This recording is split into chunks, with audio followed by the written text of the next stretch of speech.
வணக்கம். இந்த வீடியோவில் நம்ம என்ன பார்க்க போறோம்னா, தனுசு ராசிக்காரர்களுக்கு ஆங்கில புத்தாண்டு ஆகிய 2026 எத்தகைய ஒரு அமைப்பு இருக்குன்னு பார்க்க போறோம்.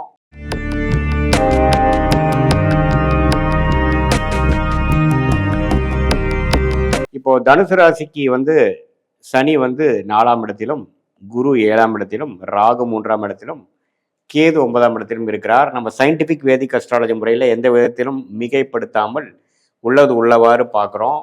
பரிகாரங்கள் அது மாதிரி மூட நம்பிக்கையில் போகாமல் சயின்டிஃபிக் முறையில் இந்திய வேத ஜோதிட அடிப்படையிலான கர்ம பலன் எப்படி நமக்கு செயல்படுது, நம்மளுடைய கர்மா நம்மளுடைய வாழ்க்கையில் சாதகமான சம்பவங்களாகவும் சாதகமற்ற சம்பவங்களாகவும் எப்படி உருவெடுக்கிறது, அதற்கு இந்த சயின்டிஃபிக் வேதிக் அஸ்ட்ராலஜி எப்படி உறுதுணையாக இருக்குதுங்கிறது நம்ம அந்த அடிப்படையில் நம்ம இந்த வீடியோ பார்க்க போகிறோம். இப்போ பாருங்கள், தனுசு ராசிக்கு சனி 4ஆம் இடத்துலேருந்து தாயார், தொழில், வேலை, இடம், வீடு, வண்டி, வாகனம் அப்படிங்கிற மாதிரி விஷயத்தில் சில மாற்றங்களை கொடுக்கக்கூடிய அமைப்புகள் உண்டு. ஸோ இந்த சனியே பார்த்தீங்கன்னா 10ஆம் பார்வையாக ராசியும் பார்க்குறாரு, தொழில் ஸ்தானத்தையும் பார்க்கறதுனால வேலையில் அதிக ஸ்ட்ரெஸ் இருக்கும். வேலையில் உங்களுக்கு ரொம்ப 100% ஐடியலான ஒரு சுச்சுவேஷன், பிடித்த மாதிரி ஒரு அமைப்புகள் இல்லாமல் கொஞ்சம் கடுமையாக போராட வேண்டிய ஒரு விஷயங்கள் கண்டிப்பாக நீடித்து இருக்கக்கூடிய அமைப்புகள் ஆண்டு முழுவதும் இருக்குங்க. குரு ராசியை முதல் 5 வருடம் பார்க்கறது, 5 மாதங்கள் பார்க்கறது, மே மாதம் வரைக்கும் பார்க்கறது நல்ல விஷயம். எல்லா பிரச்சனையும் சமாளிக்கக்கூடிய ஒரு அமைப்பு, பொறுமையாக இருந்து சமாளிக்கக்கூடிய அமைப்பு, பாசிட்டிவான திங்கிங்காகவும் கெட்ட விஷயத்துக்கு போகாமல் ஸ்ட்ரெஸ் அதிகமாக தலைக்கேறி நம்ம ஒரு தவறான விஷயங்களில் பண்ணாமல் ஓரளவுக்கு பொறுமையாக போகக்கூடிய அமைப்புகள் எல்லாமே கொஞ்சம் இருக்கு. ஸோ அந்த குரு 7ஆம் இடத்துலேருந்து ராசியை பார்ப்பது பார்த்தீங்கன்னா, அந்த சனி 4ஆம் இடத்துலேருந்து ராசியை பார்ப்பதை கட்டுக்குள் கொண்டு வரக்கூடிய அமைப்புகள் கட்டாயம் உண்டு. ராகு 3ல் இருக்கிறது, கேது 9ஆம் இடத்துல இருக்கிறதெல்லாம் ஓரளவுக்கு நல்ல அமைப்பு தான். இப்போ ஜூன் மாதத்துக்கு அப்புறம் பார்த்தீங்கன்னா குரு இடம் பெறுகிறார் 8ஆம் இடத்துக்கு. 8க்கு போய் என்ன பண்றாருன்னா, இடம் மாற்றங்களை சில பேர்த்தோட ஜாதகத்துல அதை சப்போர்ட் பண்ணக்கூடிய அடிப்படையில் சில மாற்றத்தை கொடுக்கும். வேலை நிமித்தமா வெளி மாநிலம், வெளிநாடு, வெளி மாவட்டத்துக்கு போகக்கூடிய அமைப்புகள், கவர்மெண்ட் ஜாப்ல இருக்கிறவங்களுக்கு டிரான்ஸ்ஃபரு வித் ப்ரமோஷன் அது மாதிரி விஷயங்கள் கிடைக்கிறது, பிரைவேட் செக்டாரில் இருக்கிறவங்களுக்கு வேற கம்பெனி மாறுறது, வெளிநாடு போகக்கூடிய அமைப்புகள், இம்போர்ட் எக்ஸ்போர்ட் இருக்கிறவங்களுக்கு நிறைய டிராவல் இருக்குது, அது மாதிரி அதே அமைப்புகள் கொடுக்குதுங்க. அதே சமயத்தில் இன்வெஸ்ட்மெண்ட் லைன் இருக்கிறவங்க, ஷேர் மார்க்கெட்டில் இருக்கிறது, ஸ்டாக் மார்க்கெட்டில் இருக்கிறவங்களுக்குலாம் பார்த்தீங்கன்னா அந்த குடுக்கல் வாங்கல், இன்வெஸ்ட்மெண்ட் ரிட்டர்ன்ஸ் அதெல்லாம் இன்னுமே நிறைய டேர்ன் ஓவர் அதிகமாகிற மாதிரி வேல்யூ கொஞ்சம் அதிகமாக ஆகக்கூடிய அமைப்புகள்லாம் கொஞ்சம் காட்டுது. ஸோ இப்போ எப்படி நம்ம பார்க்க போறோம்னா, இப்போ அந்த தனுசு ராசியோட அதிபதியாகிய குருவே உச்சம் பெற்று 8ஆம் இடத்துக்கு வரும் பொழுது குடுக்கல் வாங்கல், பணம், லோன் விஷயங்கள், இடம் சார்ந்த விஷயங்கள் எல்லாத்துலேயுமே ஓரளவுக்கு பாசிட்டிவாக நிதி நிலைமைகள் அதிகமாகும். நம்ம சுப விரயங்கள் செய்து ஒரு இன்வெஸ்ட்மெண்ட்ல ஒரு இடம் வாங்குறது, ஒரு வீடு வாங்குறது, ஒரு வாகனம் வாங்குறது, குடுக்கல் வாங்கல ஒன்று இன்க்ரீஸ் பண்றதுங்கிற மாதிரி பண விஷயங்கள் நீங்க அதிகம் எதிர்பார்த்து கொண்டு இருக்கக்கூடிய அமைப்புகள்லாம் பார்த்தீங்கன்னா ஜூன் மாதத்துக்கு அப்புறம் கொஞ்சம் நல்லா இருக்கும்.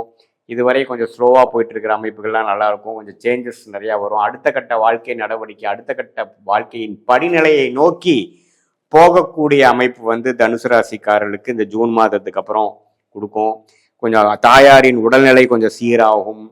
பழைய வண்டியை கொடுத்து புதிய வண்டி வாங்குறது, நல்ல ஒரு லைஃப் ஸ்டைலை இன்க்ரீஸ் பண்ணுறது, நம்மளுடைய வீட்டில் இருக்கக்கூடிய வசதி வாய்ப்புகளை பெருக்கிக் கொள்வது, அதே சமயத்தில் தொழில் மூலமாக நம்ம சில விஷயங்கள் பண்ணிட்டு இருக்கிறதுக்கு அடுத்த லெவலாக போகக்கூடிய இன்வெஸ்ட்மெண்ட், கூட்டு தொழிலாக பண்ணுறது, ஃபண்டிங் வாங்குறது, இன்வெஸ்ட்மெண்ட் பண்ணுறது, புதிய ஒரு ஓடி அக்கௌண்ட்டில் டாப்அப் போய் அடுத்த டிவிஷன் ஆரம்பிக்கிறது, வெளிநாடு போய் வேலையில் தேடலாங்கிறவங்களுக்கு வெளிநாடு போகிறது, இது மாதிரி நிறைய ஆக்டிவிட்டி ஆண்டின் 2வது பகுதி நிறைய நடக்கக்கூடிய அமைப்புகள் இருக்கு. படிப்புக்காக வெளியில போய் படிக்கக்கூடிய அமைப்புகள்.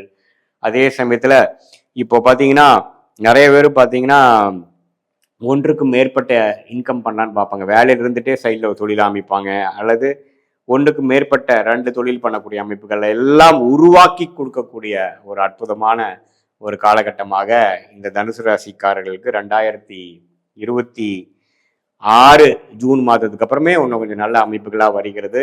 இதனால பார்த்தீங்கன்னா இந்த விஷயங்களை இதுவரை நீங்கள் சில பணத்துக்காகவும் சில நிதி உதவிக்காகவும் சில கூட்டு தொழிலில் ஜெயிக்க முடியாமல் பாதிக்கக்கூடிய எதிர்பார்த்து கொண்டு இருக்கிறவங்களுக்குலாம் ஒரு சாதகமான ஒரு நல்ல அமைப்பை கொடுக்கக்கூடிய அமைப்பு கொடுக்குதுங்க.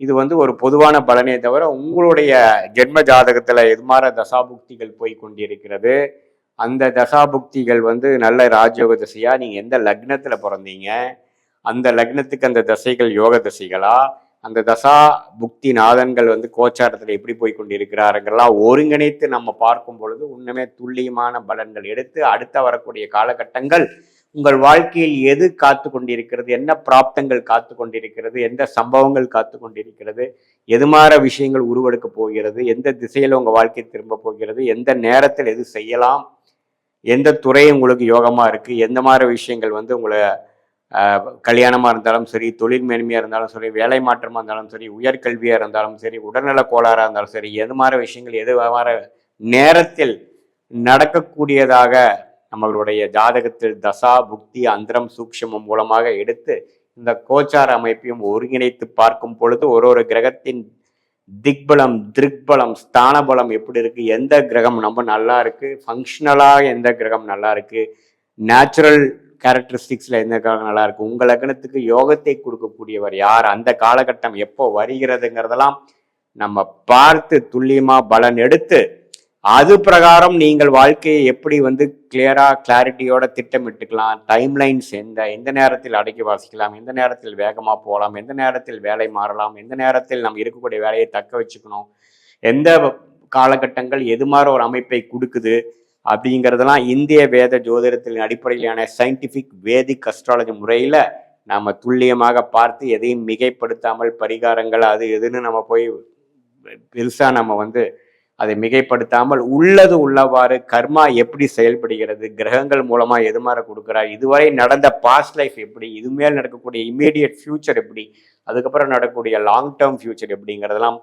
ஒருங்கிணைத்து நம்ம பார்க்கும் பொழுது கண்டிப்பாக வந்து நமக்கு ஒரு கிளாரிட்டி பெற்று அது மூலமாக தேவையற்ற பண விரயங்கள், தேவையற்ற சமய விரயங்களை தவிர்த்து நமக்கு என்ன பிராப்தம் இருக்கோ அதுக்கு தகுந்த மாதிரி செயல் திட்டங்களை நேரங்களில் நாம வந்து கரெக்டா அந்த நேரத்தில் செய்து அது மூலமாக நம்ம பலன் அடைந்து வாழ்க்கையில் எழுதி வெற்றி பெற முடியும் என்பதை நான் சொல்ல விரும்புகிறேன். இது வந்து இப்ப நம்ம பார்த்த அந்த கோச்சார அடிப்படையிலான தனுசு ராசிக்கு பார்த்தீங்கன்னா ஒரு பொதுவான பலன் ஒரு 100க்கு ஒரு 50% ஒத்து வரும். உங்களுடைய தசாபுக்திகள் ஜென்ம ஜாதகத்துல எது மாதிரி அமைப்புகளோட சேர்ந்து வருகிறதுங்கிறதை ஒருங்கிணைத்து பார்க்கும் பொழுது ஓரளவுக்கு 100க்கு ஒரு 80-90% ஆகிய துல்லிய பலனை, அதுவும் நம்ம சயின்டிஃபிக்கா நம்ம எதையுமே மிகைப்படுத்தாமல் பரிகாரங்கள் அது மாதிரி விஷயத்துக்கு போகாமல் ஒரு கிரகம் இந்தந்த நட்சத்திரத்துல இந்தந்த ஸ்தான பலம் திக்பலம் திருப்பலத்துல இருந்தா எது மாதிரி பிராப்தங்கள் கொடுக்கும். இப்ப தனுசு ராசிக்கு சொன்ன கோச்சார பலனும் இந்த தசாபுக்தி பலனும் எது மாதிரி ஒரு சேர்ந்து பார்த்து நம்ம பலனை எடுக்க முடியும், எந்த நேரத்தில் எந்த மாதிரி